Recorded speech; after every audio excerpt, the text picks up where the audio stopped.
Secretary General and the valuable briefing. We also take note of the views shared by Mr. Jeffrey Sachs and Ms. Mercedes de Freitas.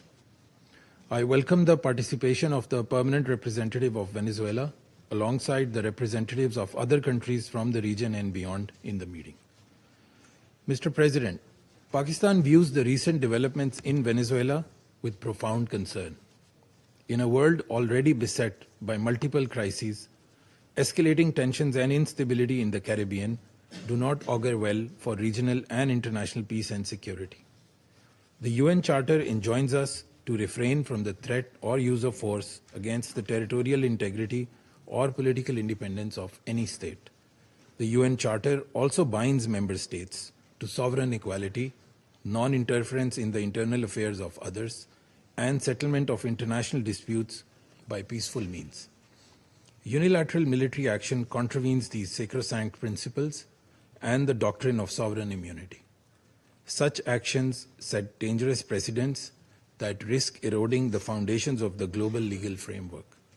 They also fuel instability, which, as history has shown time and again, can lead to unpredictable and uncontrollable outcomes for years to come. Mr. President, at this critical juncture, the path forward must be one of dialogue and diplomacy. Durable solutions to political differences can only be found through peaceful means, with full respect for the will of the Venezuelan people, free from any external interference.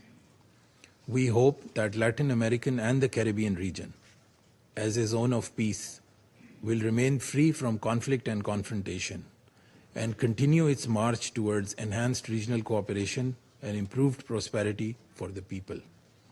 We urge all parties to exercise maximum restraint, de-escalate tensions, pursue peaceful coexistence, refrain from any actions that could exacerbate the volatile situation, and engage in dialogue, including by utilizing the sincere offers of mediation. The good offices of the Secretary General also always remain available for that purpose.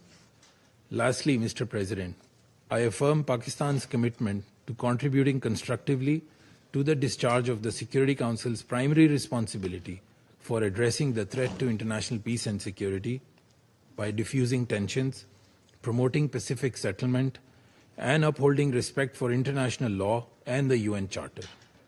Peace and stability of Venezuela and the welfare and prosperity of its people, with full ownership, must be the overriding objective of all efforts. I thank you.